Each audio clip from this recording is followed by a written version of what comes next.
तो मैं भाई राजीव जी को आगे के उद्बोधन के लिए आमंत्रित करता हूं, भारत की स्वर्णिम अतीत को आपके सामने प्रस्तुत करने के लिए। परम पूजनीय स्वामी जी, भारत स्वाभिमान के सभी सम्माननीय बहनों भाइयों, भारत देश का भूतकाल कैसा था, अतीत कैसा था, इसके बारे में मुझे आपसे कुछ बात कहनी है। पूज्य स्वामी जी का उसके लिए निर्देश है। मैं उसके लिए आपके सामने कुछ प्रमाण प्रस्तुत करूंगा। उन प्रमाणों के आधार पर हम सब इस बात का अंदाजा लगा लेंगे, आकलन कर लेंगे कि भारत का अतीत कैसा था। भारत का एक अतीत तो है जो बहुत पुराना है, वेदों के समय का है, वेदकालीन है, और वो 10वीं शताब्दी तक चलता है। वेदों के समय से लेकर 10वीं शताब्दी तक का। परम पूजनीय स्वामी जी ने उसके बारे में आपसे जरूर बात की होगी। मैं आपको भारत के उस अतीत के बारे में बात करूंगा जो अभी हाल में हमारे सामने रहा, 150-200 साल पहले तक, 18वीं शताब्दी तक, 17वीं शताब्दी तक, 16वीं शताब्दी तक, 15वीं शताब्दी तक, माने आज से लगभग 100-150 साल पहले से शुरू करके और पिछले 1000 साल का जो भारत का इतिहास है, कैसा है वो, उसके बारे में थोड़ी सी बात करूंगा। और एक जानकारी आपको स्पष्टता के लिए देना चाहता हूं, वो ये कि भारत के इतिहास पर, भारत के अतीत पर दुनिया भर के 200 से ज्यादा विद्वान इतिहास विशेषज्ञों ने बहुत ज्यादा शोध किया है, बहुत शोध किया है। और दुनिया भर के ये 200 से ज्यादा विद्वान शोधकर्ता, इतिहास के विशेषज्ञ भारत के बारे में क्या कहते रहे हैं, इनमें से कुछ विशेषज्ञों की बात आपके सामने रखूंगा। सभी विशेषज्ञों का रखना बड़ा मुश्किल है क्योंकि 200 विशेषज्ञों का काफी समय जाएगा, लेकिन उसमें से जो प्रमुख हैं, मुख्य हैं, ऐसे 8-10 विशेषज्ञों की बात आपके सामने रखूंगा। और ये सारे विशेषज्ञ भारत से बाहर के हैं। कुछ अंग्रेज हैं, कुछ स्कॉटिश हैं, कुछ अमेरिकन हैं, कुछ फ्रेंच हैं, कुछ जर्मन हैं। ऐसे दुनिया के अलग अलग देशों के विशेषज्ञों ने भारत के बारे में जो कुछ कहा है, लिखा है और उसके जो प्रमाण दिए हैं, उन पर बात मुझे कहनी है। सबसे पहले एक अंग्रेज की जानकारी मैं आपको दूं। उसका नाम है थॉमस बेव मैकॉले, टीबी मैकॉले जिसको हम कहते हैं। ये भारत में आया, करीब 17 वर्ष इस देश में रहा। सबसे ज्यादा जो अंग्रेज अधिकारी इस भारत में रहे, उनमें से उसकी गिनती होती है मैकॉले की। और जब वो भारत में रहा तो भारत का काफी उसने प्रवास किया, यात्राएं की। उत्तर भारत में गया, दक्षिण भारत में गया, पूर्वी भारत में गया, पश्चिम भारत में गया।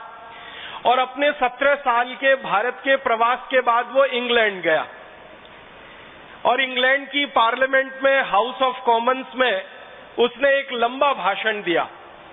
उस भाषण का थोड़ा सा अंश परम पूजनीय स्वामी जी द्वारा लिखित जो पुस्तक है शंखनाद, उसमें आप पढ़ सकते हैं।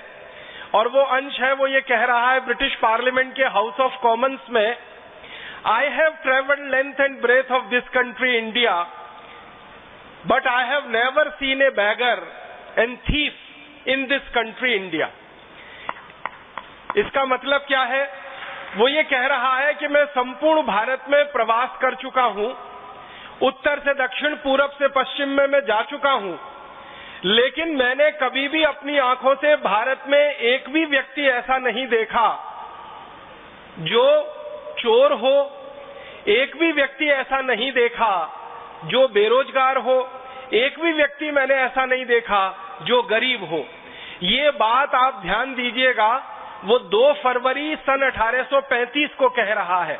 माने आज से अगर हम ये जोड़ेंगे तो लगभग 160-170 साल पहले वो ये बोल रहा है कि एक भी व्यक्ति भारत में गरीब नहीं है, बेरोजगार नहीं है, चोर नहीं है।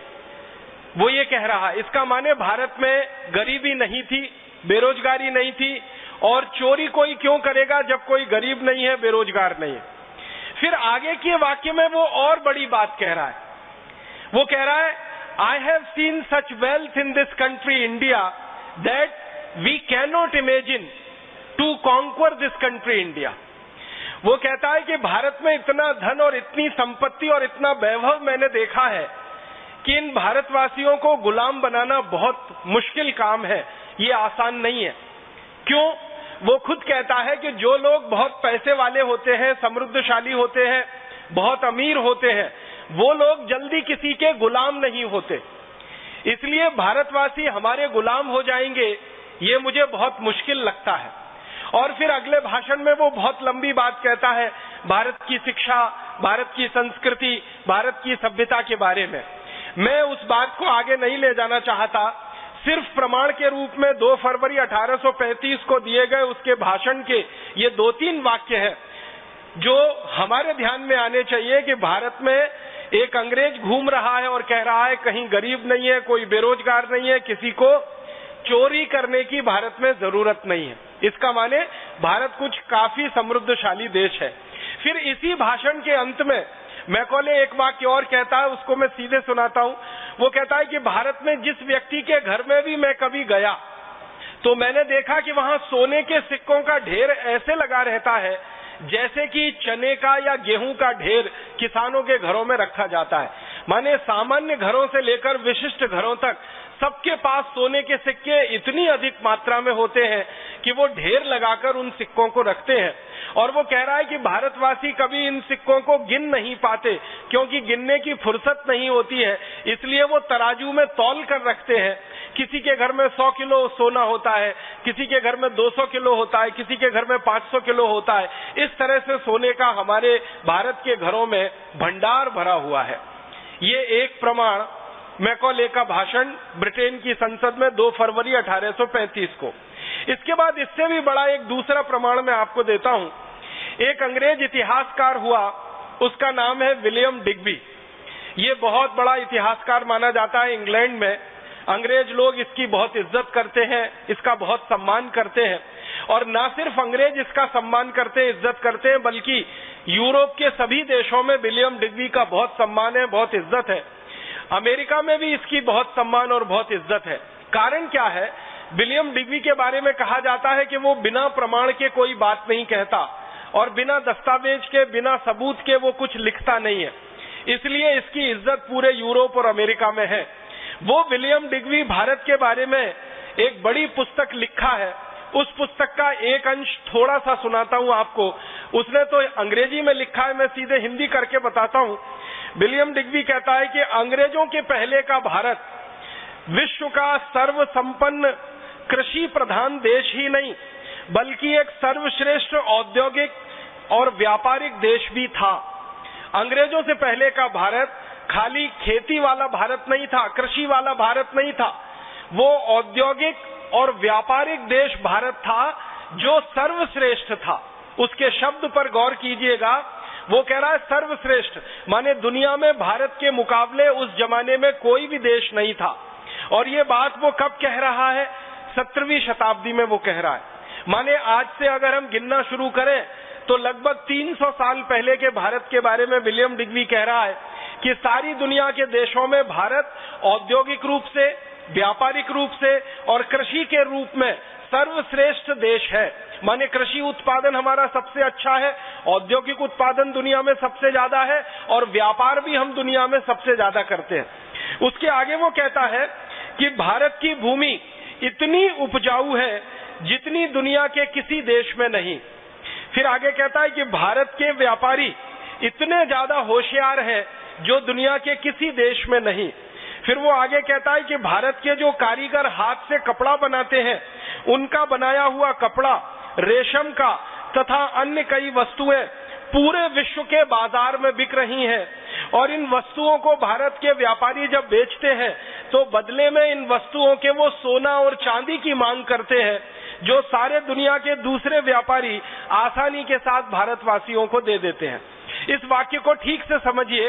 वो कह रहा है कि भारत का कपड़ा, भारत की अन्य वस्तुएं दुनिया के बाजार में बिकती हैं और भारतवासी इनको सोने के बदले में बेचते हैं। माने हम कपड़ा बेचते हैं तो सोना लेते हैं, हम दूसरी वस्तुएं बेचते हैं तो सोना लेते हैं।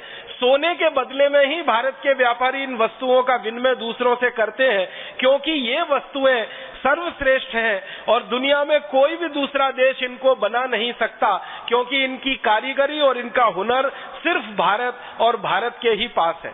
फिर वो इसी में आगे कहता है कि भारत देश में इन वस्तुओं की उत्पादन के बाद की जो बिक्री की प्रक्रिया है वो दुनिया के दूसरे बाजारों पर निर्भर है, और ये वस्तुएं जब दूसरे देशों के बाजारों में बिकती हैं तो भारत में सोना और चांदी ऐसे प्रवाहित होता है जैसे नदियों में पानी प्रवाहित होता है, और भारत की नदियों में पानी प्रवाहित होकर जैसे महासागर में गिर जाता है, वैसे ही दुनिया की तमाम नदियों का सोना चांदी भारत में प्रवाहित होकर भारत के महासागर में आकर गिर जाता है।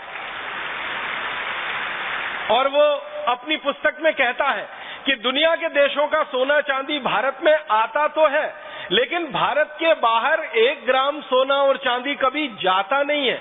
कारण क्या है? वो कहता है कि भारतवासी दुनिया में सारी वस्तुओं का उत्पादन करते हैं, लेकिन वो कभी किसी से खरीदते कुछ नहीं है।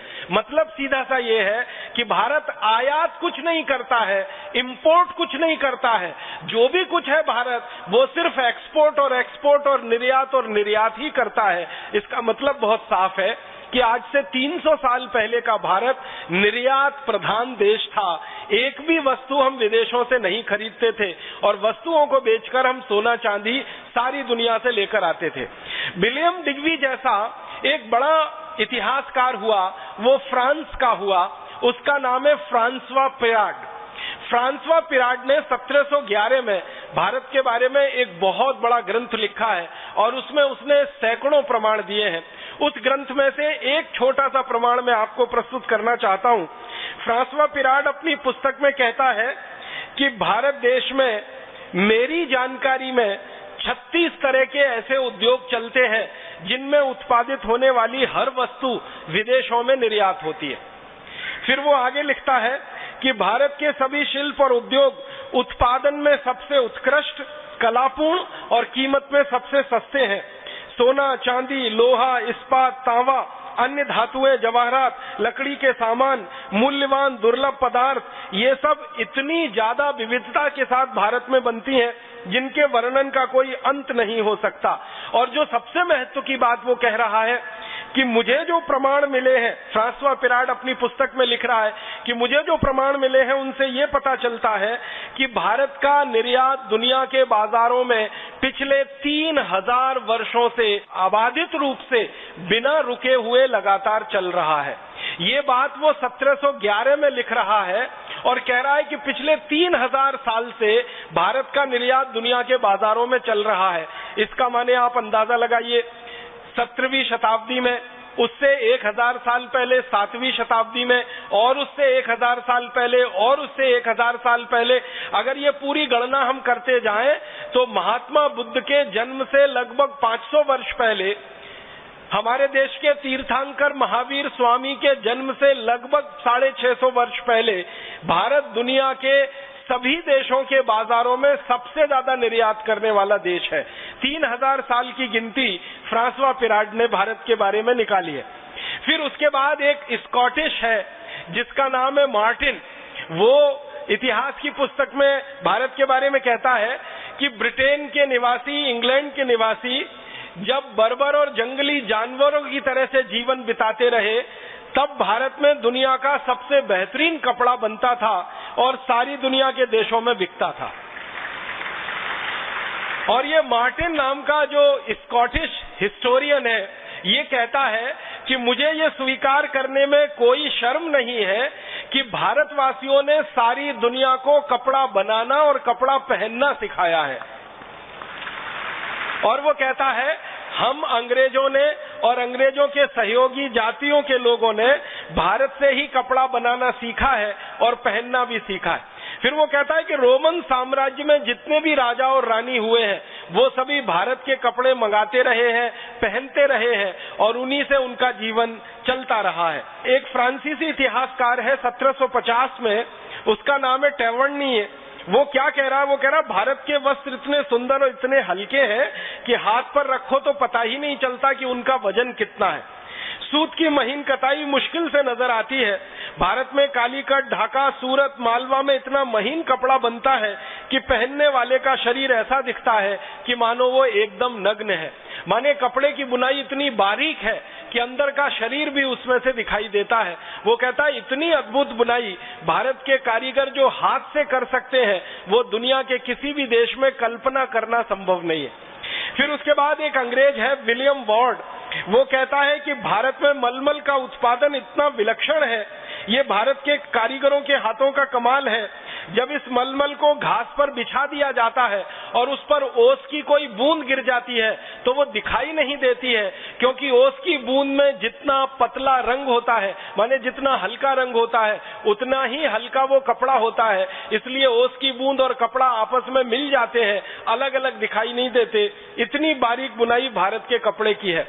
आपने बहुत बार इतिहास में एक वाक्य सुना होगा कि भारत में बनाया हुआ कपड़ा एक छोटे से अंगूठी से रिंग में से खींचकर बाहर निकाला जा सकता था, वो 13-14 मीटर का लंबा थान होता था। वो वाक्य इसी इतिहासकार ने लिखा है जिसका नाम है विलियम वॉर्ड। वो ये कहता है कि भारत का 13 गज का एक लंबा कपड़ा हम चाहे तो एक छोटी सी रिंग में से पूरा खींचकर बाहर निकाल सकते हैं। इतनी बारीक और इतनी महीन बुनाई भारत के कपड़े की यहाँ पर होती है। फिर वो कहता है कि भारत का 15 गज का लंबा थान, आप गज तो समझते ही हैं, मीटर से थोड़ा छोटा होता है। अगर 15 गज की मैं बात करूं तो वो लगभग 14 मीटर के बराबर बैठेगा। तो 14 मीटर लंबा थान या 15 गज का लंबा थान, वो कह रहा है कि उसका वजन 100 ग्राम से भी कम होता है। अब आप कल्पना करिए, 15 गज का इतना बड़ा थान, उसका वजन 100 ग्राम से भी कम होता है।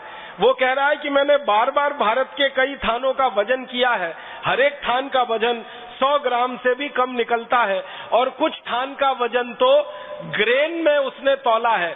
ग्रेन एक इकाई होती है, अंग्रेजी इकाई है। जैसे हम सुनार के पास जाते हैं ना, सुनार सोने को तौलता है, तो एक तौल होती है जो 10 ग्राम की होती है और एक तौल 10 ग्राम से भी कम की होती है। तो तोला जिसको हम कहते हैं ना, वो 10 ग्राम का होता है। तोला से छोटी एक इकाई होती है जिसको रत्ती कहते हैं, रत्ती। तो रत्ती 10 ग्राम से भी छोटी होती है। तो वो विलियम वॉर्ड कह रहा है कि भारत के बहुत सारे थान को मैंने तौला तो पता चला कि उनका कुल वजन लगभग 15 से 20 रत्ती के आसपास है। इतने कम वजन के भी भारत में कपड़े बनते हैं और इतनी बारीक बुनाई भी होती है। और वो कहता है विलियम वॉर्ड कि हम अंग्रेजों ने तो कपड़ा बनाना सन 1780 के बाद शुरू किया है। भारत में तो पिछले 3000 साल से कपड़े का उत्पादन होता रहा है और सारी दुनिया में बिकता रहा है। एक और अंग्रेज अधिकारी का थोड़ा सा बताऊं, थॉमस मुनरो नाम का एक अंग्रेज अधिकारी है। वो मद्रास में गवर्नर रहा है और लंबे समय तक वो गवर्नर रहा है। गवर्नर रहते समय किसी राजा ने उसको एक शॉल भेंट में दे दिया और जब उसकी नौकरी पूरी हो गई थॉमस मुनरो की, तो वो भारत से वापस लंदन चला गया। लंदन की संसद में उसने एक दिन अपना बयान दिया सन 1813 में, और वो कह रहा है कि भारत से मैं एक शॉल लेके आया, उस शॉल को मैं 7 वर्षों से उपयोग कर रहा हूँ, उसको कई बार धोया है और प्रयोग किया है, उसके बाद भी उसकी क्वालिटी एकदम बरकरार है और उसमें कहीं कोई सिकुड़न नहीं है। मैंने पूरे यूरोप में प्रवास किया है, एक भी देश ऐसा नहीं है जो भारत की ऐसी क्वालिटी की शॉल बनाकर दे सके।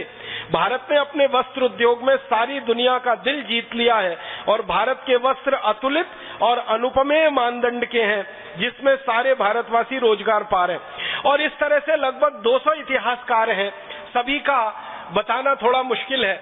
आप अंदाजा लगा सकते हैं कि फ्रांसीसी इतिहासकार हो तो, स्कॉटिश इतिहासकार हो तो, अंग्रेज इतिहासकार हो तो, या इसके अलावा जर्मन का कोई या अमेरिका का कोई, सारे इतिहासकार जो भारत के बारे में शोध करते हैं वो ये कहते हैं कि भारत के उद्योगों का और भारत की कृषि व्यवस्था का, भारत के व्यापार का सारी दुनिया में कोई मुकाबला नहीं है। अब इसके आगे एक छोटी सी जानकारी मैं देना चाहता हूँ।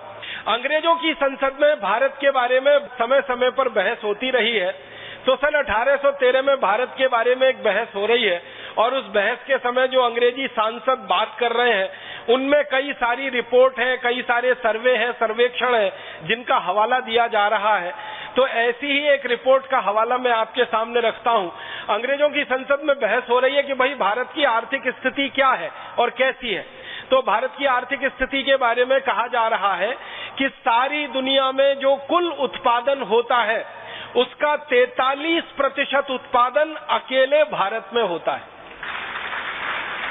आप जरा भारत के भूतकाल का अंदाजा लगाइए, अतीत का जरा अंदाजा लगाइए कि पूरी दुनिया में मान लीजिए 100 अरब डॉलर का उत्पादन होता हो उस जमाने में, तो 33 अरब डॉलर का उत्पादन अकेले भारत में होता है।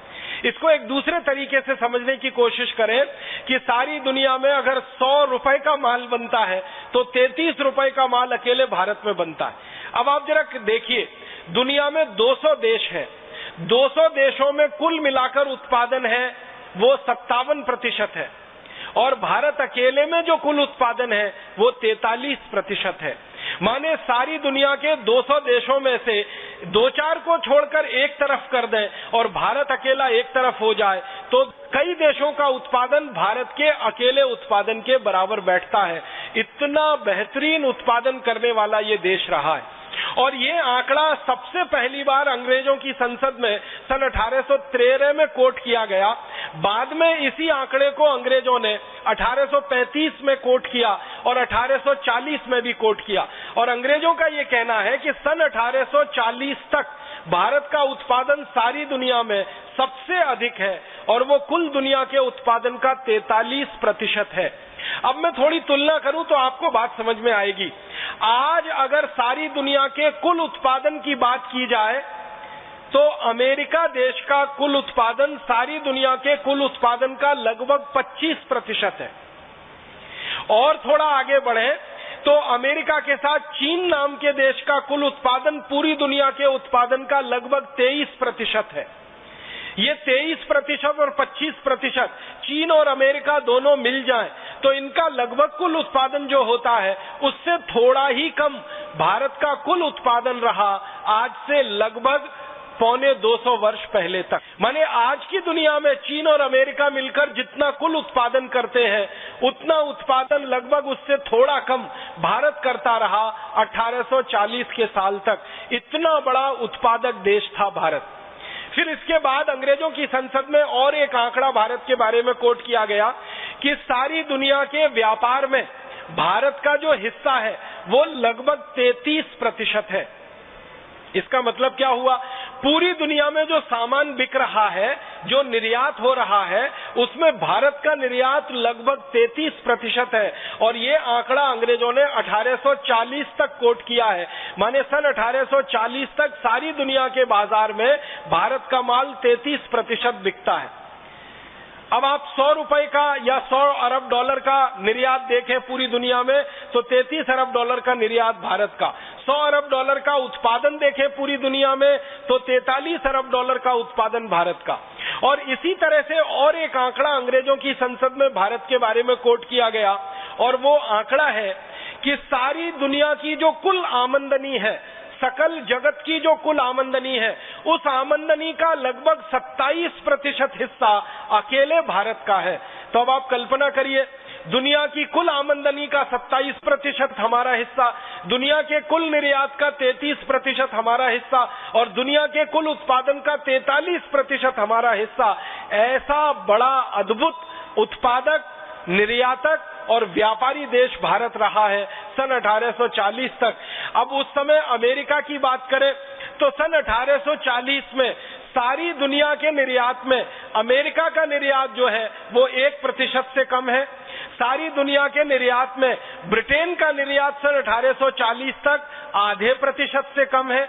और पूरे यूरोप का और अमेरिका का निर्यात इकट्ठा कर दिया जाए तो सन 1840 तक सारी दुनिया के निर्यात में ब्रिटेन, अमेरिका और यूरोप के सभी देशों को जोड़ दें तो 3 से 4% से ज्यादा निर्यात उनका नहीं निकलता है। तो एक तरफ यूरोप और अमेरिका है और एक तरफ अकेला भारत है। उनके 27 देशों को इकट्ठा करें यूरोप और अमेरिका मिलाकर तो 3-4% निर्यात कर रहे हैं। अकेले भारत उस समय 33% निर्यात कर रहा है। और ये 27 देशों को इकट्ठा कर दिया जाए यूरोप और अमेरिका के साथ, तो उनका कुल उत्पादन दुनिया में 10 से 12% है और भारत का उत्पादन 43% है। और ये 27 देशों को अमेरिका के साथ इकट्ठा कर दिया जाए यूरोप के, तो उनकी कुल आमदनी दुनिया की आमदनी में 4 से 4.5% है और भारत की कुल आमदनी 27% है। इन आंकड़ों से आप अंदाजा लगा सकते हैं कैसा अद्भुत उत्पादन करने वाला, कितना विशाल दुनिया के बाजार में निर्यात करने वाला देश ये भारत रहा। थोड़ा आगे बढ़ता हूं और भारत के शिक्षा व्यवस्था के बारे में, थोड़ी तकनीकी और विज्ञान की बातें और थोड़ी सी कृषि व्यवस्था की बातें कर लेना चाहता हूं। उद्योगों के साथ साथ इस देश में विज्ञान और तकनीकी का भी बहुत विकास हुआ है और हमारे अतीत के भारत की विज्ञान और तकनीकी के बारे में दुनिया भर के बहुत सारे शोधकर्ताओं ने बहुत सारी पुस्तकें लिखी हैं। ऐसा ही एक अंग्रेज है जिसका नाम है G.W. लिटनर, वो भारत में काफी लंबे समय तक रहा है। और एक दूसरा अंग्रेज जिसका नाम थोड़ी देर पहले मैंने लिया, थॉमस मुनरो, ये भी भारत में काफी दिनों तक रहा। ये दोनों ने भारत की शिक्षा व्यवस्था पर बहुत ज्यादा काम किया है। एक और अंग्रेज है, उसका नाम है पेंडरकास्ट, उसने भारत की टेक्नोलॉजी और विज्ञान पर बहुत ज्यादा काम किया है। और एक अंग्रेज है कैम्पबेल करके, उसने भी भारत की विज्ञान और तकनीकी पर बहुत ज्यादा काम किया। कैम्पबेल का एक छोटा सा वाक्य मैं आपको सुनाता हूं। वो ये कहता है, जिस देश में उत्पादन सबसे अधिक होता है ये तभी संभव है जब उस देश में कारखाने हो, और कारखाने किसी देश में तभी संभव है जब वहां पर कोई तकनीकी हो, टेक्नोलॉजी हो, और टेक्नोलॉजी किसी देश में तभी संभव है जब वहां पर विज्ञान हो, और विज्ञान किसी देश में मूल रूप से शोध के लिए अगर प्रस्तुत है तभी उसमें से तकनीकी का निर्माण होता है। मतलब इस वाक्य को सरल तरीके से हम समझें कि मूल विज्ञान होता है जिसको हम आज की अंग्रेजी भाषा में फंडामेंटल साइंस कहते हैं, फिर उसमें से अप्लाइड साइंस निकलता है, वो प्रायोगिक विज्ञान होता है, और उस प्रायोगिक विज्ञान में से तकनीकी निकलती है, और उस तकनीकी में से कारखाने निकलते हैं, और उन कारखानों से फिर उत्पादन होता है, और वो उत्पादन फिर सारी दुनिया में बिकता है। तो ये बात अगर कैम्पबेल कहता है कि भारत में टेक्नोलॉजी हजारों साल से रही है तो कारखाने भी रहे होंगे, तो उसके बारे में जब खोज की गई तो पता चला कि 18वीं शताब्दी तक इस देश में इतनी बेहतरीन टेक्नोलॉजी रही है स्टील बनाने की जो दुनिया में कोई आज कल्पना नहीं कर सकता। स्टील बनाने की जो टेक्नोलॉजी भारत में रही है, लोहा इस्पात बनाने की जो टेक्नोलॉजी भारत में रही है, वैसी दुनिया में किसी देश के पास नहीं है। अंग्रेजों का ये जो अधिकारी है कैम्पबेल, वो ये कहता है कि भारत का बनाया हुआ लोहा, भारत का बनाया हुआ इस्पात सारी दुनिया में सर्वश्रेष्ठ माना जाता है। उसके बारे में वो एक मुहावरा दे रहा है और वो कह रहा है कि इंग्लैंड में या यूरोप में अच्छे से अच्छा जो लोहा बनता है वो भारत के घटिया से घटिया लोहे का भी मुकाबला नहीं कर सकता। ये कैम्पबेल सन 1842 में कह रहा है। वो ये कह रहा है कि इंग्लैंड और पूरे यूरोप में अच्छे से अच्छी जो स्टील बन रही है वो भारत की घटिया से घटिया स्टील का भी मुकाबला नहीं कर सकती। माने भारत की घटिया से घटिया स्टील भी इंग्लैंड और यूरोप की अच्छे से अच्छी स्टील से अच्छी है। उसके बाद एक जेम्स फ्रैंकलिन नाम का अंग्रेज है, बहुत बड़ा उसको जो है धातुकर्मी विशेषज्ञ माना जाता है। वो ये कहता है कि भारत का स्टील दुनिया में सर्वश्रेष्ठ है।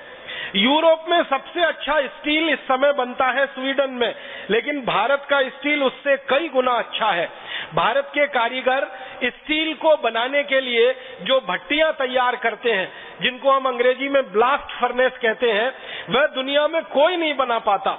वो कहता है कि इंग्लैंड में लोहा बनाना तो हमने 1825 के बाद शुरू किया, भारत में तो लोहा 10वीं शताब्दी से ही हजारों टन में बनता रहा है और दुनिया के देशों में बिकता रहा है।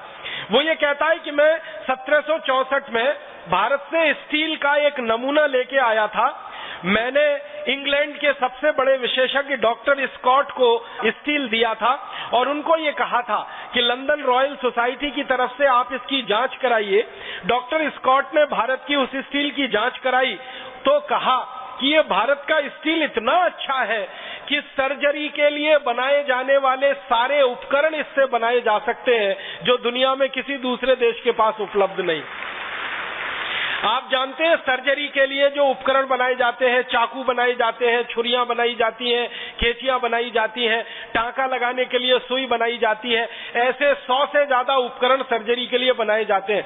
तो डॉक्टर स्कॉट कह रहे हैं इस बात को 1764 में कि दुनिया में किसी भी देश के पास सर्जरी के लायक बनाने वाला स्टील नहीं है, क्योंकि उनकी क्वालिटी अच्छी नहीं है। लेकिन भारत का स्टील जो मेरे पास आया है ये इतना अद्भुत है कि इससे सर्जरी के सारे उपकरण हम बना सकते हैं। फिर वो अंत में कह रहे हैं कि मुझे ऐसा लगता है कि भारत का ये स्टील हम पानी में भी डाल के रखें तो इसमें कभी जंग नहीं लगेगा, क्योंकि इसकी क्वालिटी इतनी अच्छी है।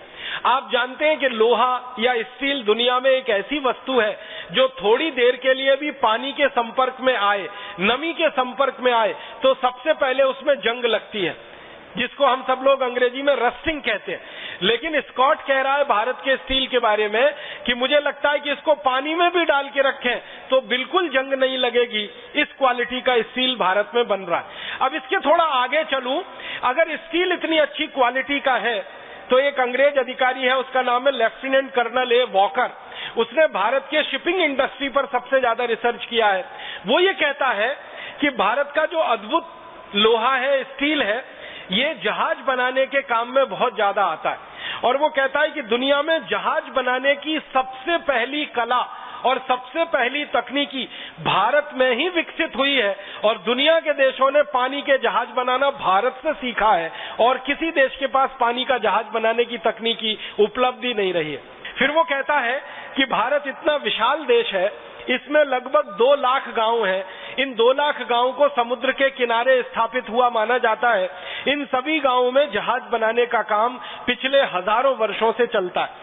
वो ये कहता है कि हम अंग्रेज लोगों को जहाज खरीदना हो तो हम भारत में जाते हैं और वहां से जहाज खरीद कर लाते हैं। फिर वो अपने आगे कह रहा है कि ईस्ट इंडिया कंपनी के जितने भी पानी के जहाज दुनिया में चल रहे हैं, ये सारे के सारे जहाज भारत की स्टील से बने हुए हैं। ये बात मुझे कहते हुए शर्म आती है कि हम अंग्रेज अभी तक इतनी अच्छी क्वालिटी का स्टील बनाना नहीं शुरू कर पाए।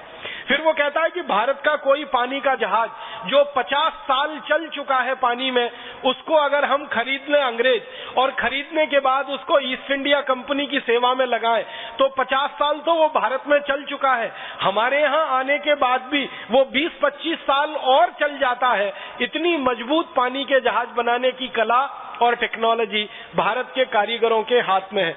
और फिर वो कहता है कि हम जितने धन में एक नया पानी का जहाज बनाते हैं, उतने ही धन में भारतवासी 4 नए जहाज पानी के बना लेते हैं। फिर वो अंत में कहता है कि हम भारत में पुराने पानी के जहाज खरीदें और उसको ईस्ट इंडिया कंपनी की सेवा में लगाएं, यही हमारे लिए अच्छा है। नया जहाज बनाकर हम ईस्ट इंडिया कंपनी को दिवालिया नहीं कर सकते हैं, उसके पैसे बर्बाद नहीं कर सकते। मतलब उसका कहने का ये है कि भारत का पुराने से पुराना पानी का जहाज अंग्रेजों के नए से नए पानी के जहाज से भी अच्छा माना जाता है, क्योंकि स्टील की क्वालिटी, लोहे की क्वालिटी इतनी जबरदस्त है। और इसी तरह से वो कहता है कि भारत में टेक्नोलॉजी के लेवल पर ईंट बनती है, ईंट से ईंट को जोड़ने का चूना बनता है, और उसके अलावा भारत में 36 तरह के दूसरे टेक्नोलॉजिकल इंडस्ट्रीज हैं। ये सभी उद्योगों में भारत दुनिया में सबसे आगे है। इसलिए हमें भारत से व्यापार करके ये सब तकनीकी लेनी है और इस तकनीकी को इंग्लैंड में लाकर फिर से उसको रिप्रोड्यूस करना है, पुनर्उत्पादित करना है। तो भारत टेक्नोलॉजी में बहुत ऊंचा है और इसी तरह से विज्ञान में भी बहुत ऊंचा है। भारत के विज्ञान के बारे में 1-2 नहीं 20 अंग्रेजों ने रिसर्च की है, शोध की है, और वो ये कहते हैं कि भारत में विज्ञान की 20 से ज्यादा शाखाएं हैं जो बहुत ज्यादा पुष्पित और पल्लवित हुई हैं। उनमें सबसे बड़ी शाखा है वो खगोल विज्ञान है, दूसरी बड़ी शाखा है वो नक्षत्र विज्ञान है, तीसरी बड़ी शाखा है बर्फ बनाने का विज्ञान है, चौथी बड़ी शाखा है और ऐसी कर करके धातु विज्ञान है, फिर उसके बाद भवन निर्माण के विज्ञान की है। तो ऐसी 20 तरह की वैज्ञानिक शाखाएं पूरे भारत में है। और वॉकर लिख रहा है इस बात को कि भारत में ये जो विज्ञान की ऊंचाई है वो कितनी अधिक है, इसका अंदाजा हम अंग्रेजों को नहीं लगता। एक बात आप सभी जानते हैं वो ये कि एक यूरोप का वैज्ञानिक हुआ, उसका नाम है कॉपरनिकस। कोपरनिकस के बारे में सारी दुनिया ये कहती है कि उसने पहली बार बताया कि सूर्य का पृथ्वी के साथ क्या संबंध है। पहली बार सारी दुनिया को पृथ्वी और सूर्य के अंतर संबंधों के बारे में बताने वाला यूरोप का वैज्ञानिक कोपरनिकस माना जाता है। और उस कोपरनिकस के बारे में यह भी कहा जाता है कि वो पहला यूरोपियन वैज्ञानिक है जिसने सूर्य से पृथ्वी की दूरी का अनुमान लगाया। फिर वो पहला वैज्ञानिक है जिसने सूर्य के दूसरे उपग्रहों के बारे में जानकारी सारी दुनिया को दी। लेकिन इस कोपरनिकस की बात को अंग्रेज ही कह रहा है कि ये असत्य है, झूठ है। वो ये कह रहा है वॉकर कि अंग्रेजों के हजारों साल पहले, यूरोपियन लोगों के हजारों साल पहले भारत में ऐसे विशेषज्ञ वैज्ञानिक हुए हैं जिन्होंने पृथ्वी से सूर्य की दूरी का ठीक ठीक पता लगाया है और भारत के शास्त्रों में उसको दर्ज कराया। आप जानते हैं हमारे वेदों में, यजुर्वेद में विशेष रूप से ऐसे बहुत सारे सूत्र हैं, श्लोक हैं, मंत्र हैं जिनसे बहुत सारा स्पष्ट ज्ञान मिलता है खगोल शास्त्र का। आपको सुन के हैरानी होगी कि कोपरनिकस का जिस दिन जन्म हुआ था यूरोप में, उससे ठीक लगभग 1000 साल पहले एक भारतीय वैज्ञानिक ने पृथ्वी से और सूर्य की दूरी कितनी है बिल्कुल ठीक ठीक नाप उन्होंने बता दिया था। और हमारे वो वैज्ञानिक का नाम था आर्यभट्ट। आप हैरान हो जाएंगे, कोपरनिकस ने जितनी दूरी नापी है मील में, वो सारी की सारी दूरी आर्यभट्ट ने कोपरनिकस के जन्म के 1000 साल पहले नाप ली थी। और जितनी दूरी श्री आर्यभट्ट जी ने कह दी है, उस दूरी में 1 इंच इधर और उधर यूरोप का वैज्ञानिक कर नहीं पाया। वही दूरी आज यूरोप में मानी जाती है, अमेरिका में मानी जाती है, प्रमाणित है। तो आप अंदाजा लगाएं कि जब इस देश में ऐसे वैज्ञानिक रहे हैं जिन्होंने धरती से सूर्य की दूरी नाप ली हो, और वो भी यूरोप से 1000 साल पहले, तो आप अंदाजा लगा सकते हैं कि विज्ञान कितना विकसित रहा होगा इस देश में। और आपको एक रोचक जानकारी देना चाहता हूं कि हमारे देश में ये जो खगोल विज्ञान है ना, ये बहुत गहरा रहा है और इसी पर से नक्षत्र विज्ञान का विकास हुआ है। ये खगोल विज्ञान और नक्षत्र विज्ञान में शोध करने वाले वैज्ञानिकों ने ही दिन और रात कितने बड़े होंगे, 12 घंटे का दिन होगा, 12 घंटे की रात होगी, 14 घंटे का दिन होगा, या 10 घंटे की रात होगी, या 10 घंटे का दिन होगा, 14 घंटे की रात होगी, सर्दियों में अलग होगी, गर्मियों में अलग होगी, बरसात में कैसी होगी, ये सारे के सारे आंकड़े दिन और रात के समय के, ये भारत के वैज्ञानिकों के द्वारा निकाले गए हैं और सारी दुनिया में उनका प्रचार और प्रसार हुआ है। हम अभी दिन की गणना करते हैं कि आज हमारा दिन रविवार है, दूसरा दिन सोमवार है, तीसरा दिन मंगलवार है, चौथा दिन बुधवार है, पांचवा दिन गुरुवार है, शुक्रवार है, शनिवार है। ये जो दिनों की हम गिनती करते हैं और इनके जो नाम हमने रखे हुए हैं, रवि, सोम, मंगल, बुध, आपको शायद ये मालूम होगा, नहीं तो मैं कहना चाहता हूं, ये सारे दिनों का नामकरण और इनकी अवधि पूरी की पूरी महान महर्षि आर्यभट्ट की निकाली हुई है और उनके द्वारा ये दिन तय किए हुए। और आपको सुनकर और हैरानी होगी, अंग्रेज जो खगोल शास्त्री हैं और अंग्रेज जो नक्षत्र विज्ञानी हैं, वो इस बात को ईमानदारी से स्वीकार करते हैं कि भारत का रवि, सोम, मंगल, बुध ही हमने ले लिया है और उसी को Sunday, Monday, Tuesday, Wednesday, Thursday, Friday, Saturday कर दिया है। ये सब कुछ भारत से उधार लिया हुआ है। और आपको एक रोचक बात बताऊं, पृथ्वी घूमती है अपने अक्ष पर और सूर्य के चारों तरफ भी। ये बात सबसे पहले भारतीय वैज्ञानिकों ने प्रमाणित की थी 10वीं शताब्दी में। और पृथ्वी के घूमने से दिन रात होते हैं, मौसम और जलवायु बदलते हैं, ये बात भी भारतीय वैज्ञानिकों के द्वारा प्रमाणित हुई है सारी दुनिया में। तो भारत के वैज्ञानिकों ने खगोल शास्त्र में, नक्षत्र विज्ञान में जबरदस्त काम किया है। सूर्य है, सूर्य के कितने उपग्रह हैं और उन उपग्रहों का सूर्य के साथ अंतर संबंध क्या है, ये सारी खोज भारत में 3री शताब्दी के आसपास की है। जब दुनिया में कोई पढ़ना लिखना भी नहीं जानता होगा, उस समय भारत में ये खोज चलती रही है कि सूर्य क्या है, सूर्य के उपग्रह क्या है, उनके आपस के अंतर संबंध क्या है। तो खगोल शास्त्र की, नक्षत्र विज्ञान की विद्या बहुत अद्भुत और बहुत ऊंची है। एक अंग्रेज है, उसका नाम है डेनियल डिफो। वो ये कहता है कि ये भारत के वैज्ञानिक कितने ज्यादा पक्के हैं गणित में कि चंद्र ग्रहण और सूर्य ग्रहण का ठीक ठीक पता बता देते हैं सालों पहले। आज के दिन चंद्र ग्रहण होगा, आज के दिन सूर्य ग्रहण होगा और इतने बजकर इतने मिनट पर होगा, ये भारत के वैज्ञानिक कई कई साल पहले बता देते हैं। 1708 के समय ये लंदन की संसद में कह रहा है कि मैंने भारत का पंचांग जब भी पढ़ा है, मुझे एक प्रश्न का उत्तर कभी नहीं मिला कि भारत के ऋषि, महर्षि, वैज्ञानिक कई कई साल पहले कैसे पता लगा लेते हैं कि आज चंद्र ग्रहण पड़ेगा, आज सूर्य ग्रहण पड़ेगा और इस समय पर पड़ेगा, और सही सही वही समय पर पड़ता है। इसका माने भारत के वैज्ञानिकों की नक्षत्रों के बारे में, खगोल विद्या के बारे में बहुत गहरी गहरी रिसर्च है, शोध है, ये इसी के आधार पर हो सकता है। तो इस तरह का भारत है। और एक दो जानकारी दूं शिक्षा के बारे में कि भारत का अतीत अगर हमें अच्छे से समझना है तो भारत की शिक्षा को समझना पड़ेगा, क्योंकि साइंस और टेक्नोलॉजी जो भी विकसित होती है उसका आधार शिक्षा व्यवस्था होती है। किसी देश में खगोल शास्त्र अगर विकसित हुआ है तो उसका आधार भी शिक्षा व्यवस्था होती है। अगर नक्षत्र शास्त्र का विकास हुआ है तो उसका आधार भी शिक्षा व्यवस्था होती है। सभी विज्ञान की विधाओं का और सभी तकनीकी की विधाओं का मूल आधार शिक्षा होती है। तो भारत में अगर विज्ञान इतना अच्छा है, तकनीकी इतनी अच्छी है, तो शिक्षा भी कोई बहुत अच्छी ही रही होगी। बिना उसके तो विज्ञान तकनीकी आ नहीं सकती और बिना शिक्षा के उद्योग और व्यापार चल नहीं सकता। तो भारतीय शिक्षा के बारे में सबसे पहला एक प्रमाण मैं प्रस्तुत करना चाहता हूं। एक जर्मन दार्शनिक हुआ, उसका नाम है मैक्स मूलर। ये मैक्स मूलर ने भारत की शिक्षा व्यवस्था पर सबसे ज्यादा शोध कार्य किया है और वो ये कहता है कि मैं भारत की शिक्षा व्यवस्था से इतना प्रभावित हूं, शायद ही दुनिया के किसी देश में इतनी सुंदर शिक्षा व्यवस्था होगी जो भारत में है।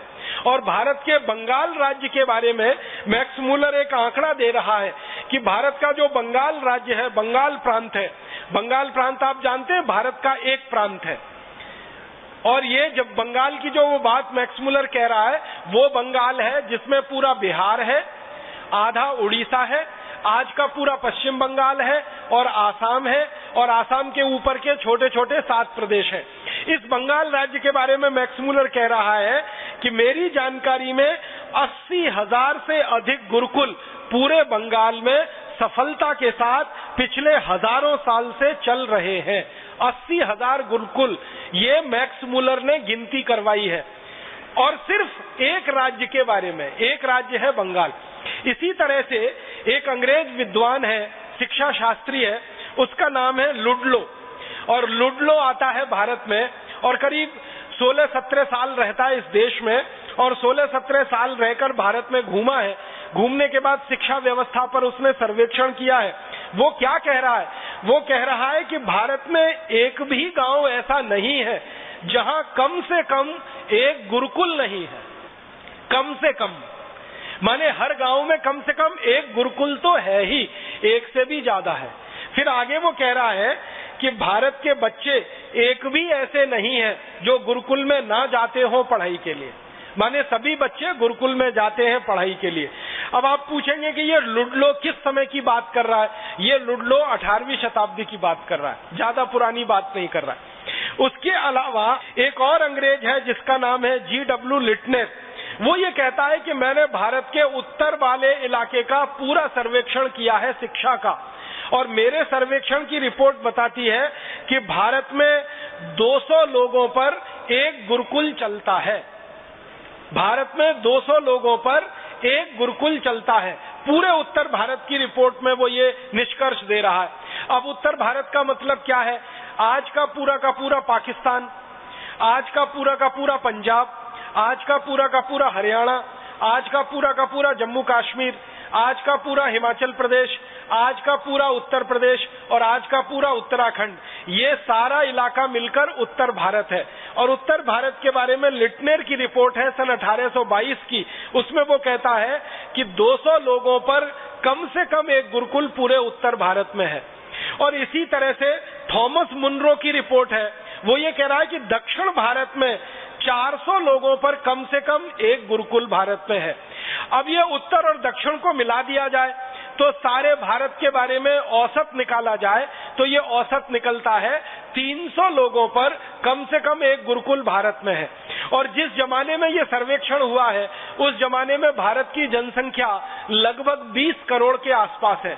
तो 20 करोड़ की जनसंख्या में 300 लोगों पर अगर एक गुरुकुल आप निकालेंगे तो कुल 20 करोड़ लोगों के ऊपर लगभग 7,32,000 के आसपास गुरुकुल निकलते हैं। माने संपूर्ण भारत देश में लगभग 7,32,000 गुरुकुल हैं। 1822 के आसपास के ये आंकड़े हैं।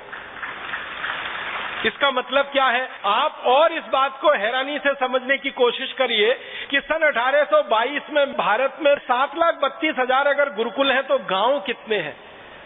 तो आपको मालूम है अंग्रेज 10-10 वर्ष में भारत की जनसंख्या का सर्वेक्षण करते रहते थे। तो उस जमाने के सर्वेक्षण से पता चला कि भारत में कुल गांवों की संख्या भी लगभग 7,32,000 ही है। माने जितने गांव हैं उतने ही गुरुकुल इस देश में हैं। माने हर गांव में पढ़ने के लिए पूरी की पूरी व्यवस्था है। आज की भाषा में कहें तो कम से कम एक स्कूल हर गांव में है।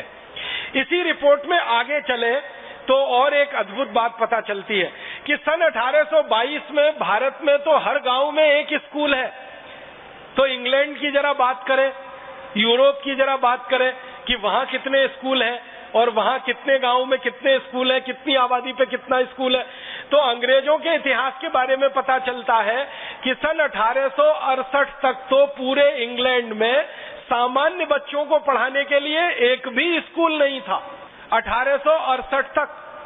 और हमारे यहाँ 1822 तक पूरे भारत देश में हर गांव में एक गुरुकुल था सामान्य बच्चों को पढ़ाने के लिए। मतलब हमारी शिक्षा व्यवस्था अंग्रेजों से बहुत बहुत बहुत आगे थी। और इसी D.W. लिटनेर की रिपोर्ट में मैं आपसे आगे कहूं, लिटनेर कहता है कि संपूर्ण भारत देश में 97% साक्षरता की दर है। माने 97% भारतवासी सुशिक्षित है, साक्षर है। सिर्फ 3% भारतवासी हैं जिनको पढ़ने का कोई मौका शायद जीवन में नहीं मिला है। तो 97% साक्षरता है हमारे देश में।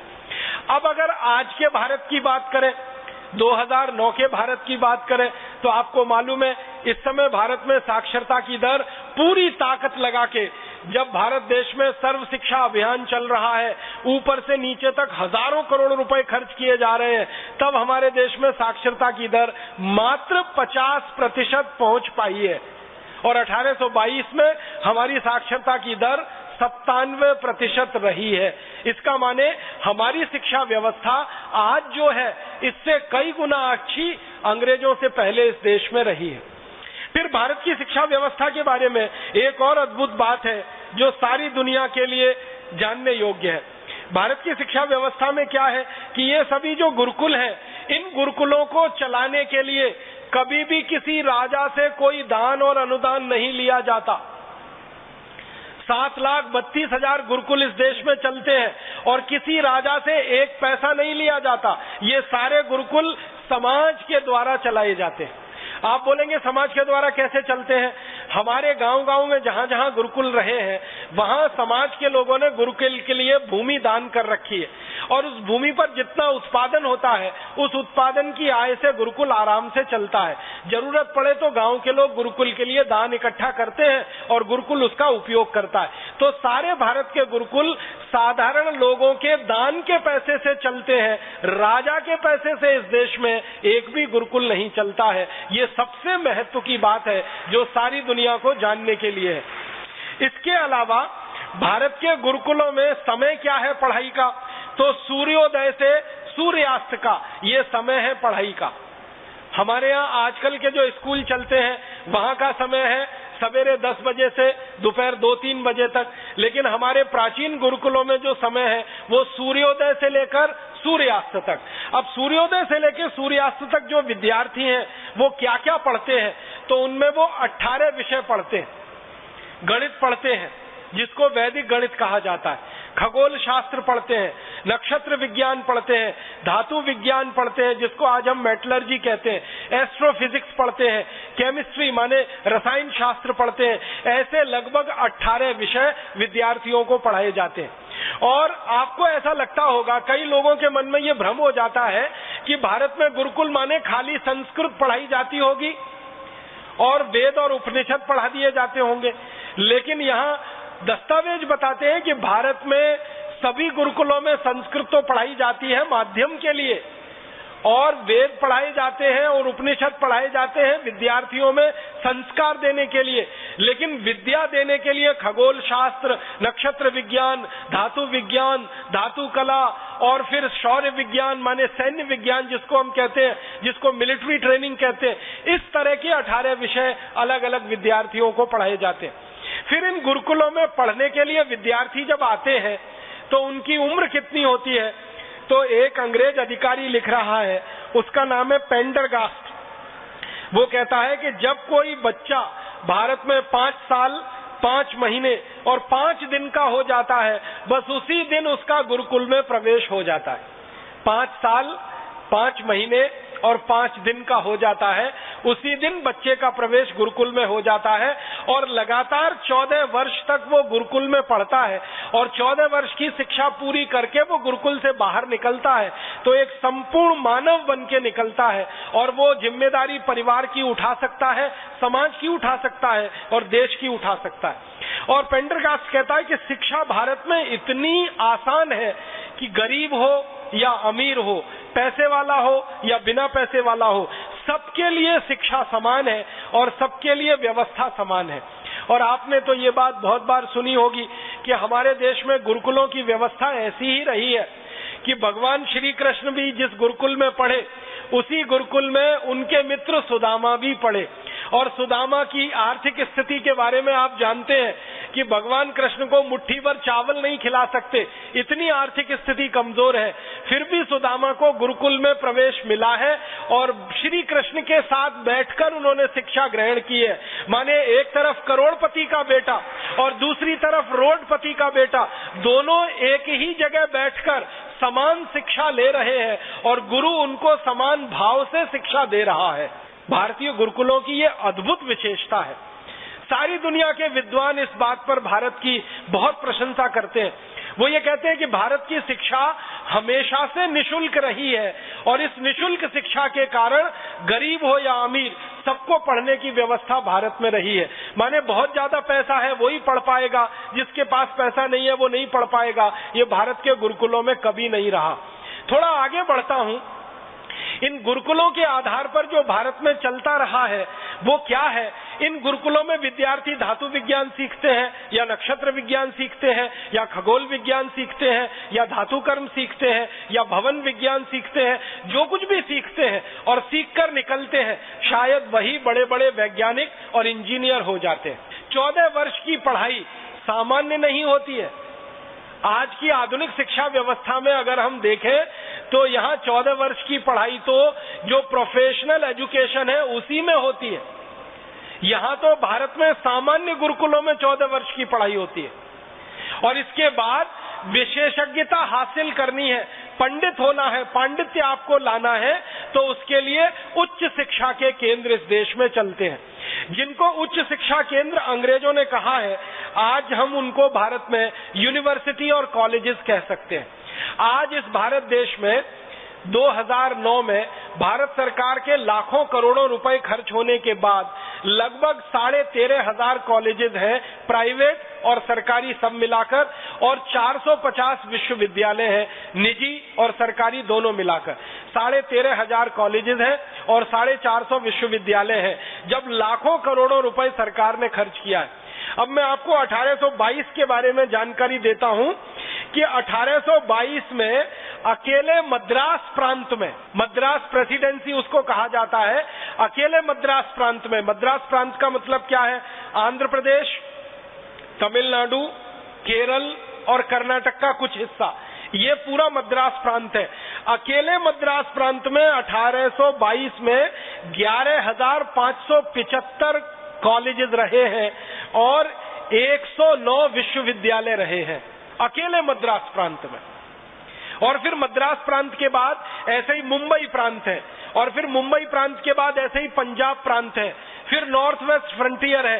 ये चारों स्थानों को मिला दिया जाए तो भारत में लगभग 14,000 से भी ऊपर कॉलेजेस रहे हैं और लगभग 500 से 525 के बीच में विश्वविद्यालय रहे हैं। अब विश्वविद्यालय आज से ज्यादा, कॉलेजेस भी आज से ज्यादा। सन 1822 में भारत की ये स्थिति है। माने उच्च शिक्षा भारत में अद्भुत रही है अंग्रेजों के आने के पहले तक। माध्यमिक शिक्षा तो अद्भुत है ही, प्राथमिक शिक्षा भी बहुत अद्भुत है, लेकिन उच्च शिक्षा भी इस देश में अद्भुत है। और इन कॉलेजेस में विशेष रूप से जो कॉलेजेस रहे हैं, अभियांत्रिकी के अलग कॉलेजेस हैं, इंजीनियरिंग के अलग कॉलेजेस हैं, सर्जरी के अलग कॉलेज है, मेडिसिन के अलग कॉलेज है, जिनको आज हम कहते हैं ना मेडिकल कॉलेज अलग है, इंजीनियरिंग कॉलेज अलग है, मैनेजमेंट के कॉलेजेस अलग है। ये तो भारत में 1822 में भी है। सर्जरी के विश्वविद्यालय अलग है, और ये हमारे चिकित्सा विज्ञान में जिसको हम आयुर्वेद कहते हैं, इसके विश्वविद्यालय अलग हैं, और मैनेजमेंट के विश्वविद्यालय अलग है। ये पूरे भारत में फैले हुए हैं और पूरे भारत के विद्यार्थियों की व्यवस्था यहाँ पर है। हमने सुना है तक्षशिला एक विश्वविद्यालय कभी होता था, हमने सुना है कभी नालंदा नाम का एक विश्वविद्यालय होता था। ये तक्षशिला नालंदा तो दो नाम है, ऐसे तो 500 से ज्यादा विश्वविद्यालय संपूर्ण भारत देश में हमारे आज से लगभग 150 पौने 200 साल तक रहे हैं। तक्षशिला नालंदा तो आज से 2500 साल पहले की कहानी है, लेकिन 150 पौने 200 साल पहले के भारत में 550 से ज्यादा विश्वविद्यालय है और 14,000 के आसपास डिग्री कॉलेजेस हैं। तो शिक्षा व्यवस्था में भारत अद्भुत है पूरी दुनिया में। आपको एक हंसी की बात मैं कहूं, वो ये कि पूरे यूरोप में ऐसा माना जाता है कि सबसे पहले शिक्षा व्यवस्था सामान्य लोगों के लिए इंग्लैंड में आई, और वो सन 1868 में आई। इसका माने यूरोप के देशों में तो उसके और बाद में आई। तो आप बोलेंगे 1868 के पहले इंग्लैंड में स्कूल नहीं थे? स्कूल नहीं थे, ये बात को सही तरह से समझना है। राजाओं के जो बच्चे होते थे, राजाओं के जो अधिकारी होते थे, उन्हीं के लिए स्कूल होते थे, और वो राजाओं के महल में चला करते थे। वो सामान्य रूप से सार्वजनिक स्थानों पर नहीं चला करते थे, और साधारण लोगों को उनमें प्रवेश भी नहीं था। इंग्लैंड और यूरोप में ये माना जाता था कि शिक्षा जो है वो विशेषज्ञों के लिए है, और राजा विशेषज्ञ है तो राजा को शिक्षा है, उसके बच्चों को शिक्षा है, उसके अधिकारियों के बच्चों को शिक्षा है। आम आदमी को शिक्षित होने की जरूरत नहीं है। क्यों? तो यूरोप के दार्शनिक कहते हैं कि आम आदमी को तो गुलाम बन के रहना है, उसको शिक्षित होने से फायदा क्या है। दुनिया में बहुत बड़ा दार्शनिक माना जाता है अरस्तु, और उससे भी बड़ा माना जाता है सुकरात। अरस्तु और सुकरात दोनों कहते हैं कि सामान्य लोगों को शिक्षा नहीं देनी चाहिए, शिक्षा सिर्फ राजा के बच्चों को और अधिकारियों के बच्चों को ही देनी चाहिए। तो उनके लिए कुछ पढ़ने और पढ़ाने की व्यवस्था है, आम बच्चों के लिए नहीं है। जबकि भारत में बिल्कुल उल्टा है, शिक्षा आम बच्चों के लिए है, साधारण बच्चों के लिए है, वो गरीब हो या अमीर हो। ऐसी अद्भुत शिक्षा व्यवस्था हमारे देश में रही है। अब शिक्षा के बाद में थोड़ी सी कृषि की बात करूं कि भारत में कृषि व्यवस्था कैसी रही है। हमारे अतीत में कृषि व्यवस्था के बारे में जिन अंग्रेजों ने बहुत ज्यादा शोध किया है, उनमें से लेस्टर नाम का एक अंग्रेज है। वो ये कहता है कि भारत में कृषि उत्पादन दुनिया में सर्वोच्च है, और अंग्रेजों की संसद में भाषण देते समय वो कह रहा है कि भारत में 1 एकड़ में सामान्य रूप से 56 क्विंटल धान पैदा होता है, 1 एकड़ में सामान्य रूप से। और वो ये कह रहा है कि ये उत्पादन औसतन है, एवरेज है। वो ये कहता है कि भारत के कुछ इलाके तो ऐसे हैं जहां 1 एकड़ में 70 से 75 कुंटल तक धान होता है, और कुछ इलाके ऐसे हैं जहां 45 से 50 कुंटल धान पैदा होता है। और वो कहता है कि मैंने औसत निकाला है पूरे भारत का, तो 56 कुंटल धान पैदा होता है भारत की खेती में। इतनी उन्नत कृषि व्यवस्था भारत में है। आज के अनुसार मैं आपको इसको अगर तुलना करके बताऊं तो आज भारत में सबसे ज्यादा यूरिया, डीएपी, सुपर फॉस्फेट डालने के बाद, सबसे ज्यादा रासायनिक खाद डालने के बाद औसतन 1 एकड़ में 30 क्विंटल से ज्यादा धान पैदा नहीं होता। और आज से लगभग 150 साल पहले भारत में 1 एकड़ में 56 क्विंटल धान पैदा हो रहा है, जबकि उस समय यूरिया, डीएपी कुछ नहीं है, खाली गाय के गोबर और गोमूत्र का उपयोग किया जा रहा है। तो उत्पादन का स्तर ये है। फिर इसी में गन्ने के उत्पादन के बारे में आंकड़े हैं अंग्रेजों की संसद में। वो ये कह रहे हैं कि भारत में 1 एकड़ में 120 मीट्रिक टन गन्ना सामान्य रूप से पैदा होता है पूरे भारत में, 120 मीट्रिक टन। और आज सन 2009 में यूरिया, डीएपी, सुपर फॉस्फेट के बोरे पर बोरे खेत में डालने के बाद गन्ने का औसतन उत्पादन पूरे देश में 30 से 35 मीट्रिक टन है 1 एकड़ में। आप तो महाराष्ट्र से आए हैं। महाराष्ट्र का एक इलाका है जिसको पश्चिम महाराष्ट्र आप कहते हैं, सांगली है, सतारा है, कोल्हापुर है और पुणे के बीच का इस पूरे इलाके में गन्ना औसतन रूप से 1 एकड़ में 80 से 90 मीट्रिक टन है। बस यही क्षेत्र है भारत का जहां गन्ने का उत्पादन सबसे ऊंचा है, पश्चिम महाराष्ट्र में। बाकी पूरे देश में तो गन्ने का उत्पादन 30-35 मीट्रिक टन से ज्यादा नहीं है। और अंग्रेज उस समय का सर्वेक्षण कर रहे हैं और कह रहे हैं कि 120 मीट्रिक टन गन्ने का उत्पादन है भारत में। ऐसी खेती है। फिर वो कह रहे हैं कि कपास का उत्पादन सारी दुनिया में सबसे ज्यादा है। और एक खास बात जो अंग्रेज कह रहे हैं वो ये कि भारत में फसलों की विविधता सबसे ज्यादा दुनिया में भारत में ही है। एक अंग्रेज कह रहा है कि भारत में धान के कम से कम 1 लाख प्रजाति के बीज हैं, कम से कम 1 लाख प्रजाति के बीज हैं। और ये बात अंग्रेज कह रहा है सन 1822 के आसपास कह रहा है। सन 1822 तक इस देश में धान की 1 लाख से ज्यादा प्रजातियां मौजूद थी और आज सन 2009 के आते आते भी 50,000 धान की प्रजातियां तो अभी भी इस पूरे देश में मौजूद है, सन 2009 के आते आते भी। तो इतना ज्यादा विविधता वाला ये देश है। फिर अंग्रेज कहते हैं कि भारत में सबसे पहला हल बना पूरी दुनिया का और सारी दुनिया ने हल बनाना और खेत में हल को चलाना भारतवासियों से सीखा है। ये भारत का सारी दुनिया को सबसे बड़ा कंट्रीब्यूशन है। फिर एक अंग्रेज कहता है कि हल के अलावा खुरपी आप समझते हैं निराई गुड़ाई करने के लिए उपयोग में आती है। खुरपी है, खुरपा है, हसिया है, हथौड़ा है, बेलची है, कुदाली है, फावड़ा है, पवित्र है, रहट है। ये सभी शब्द आपके शायद जाने पहचाने हैं।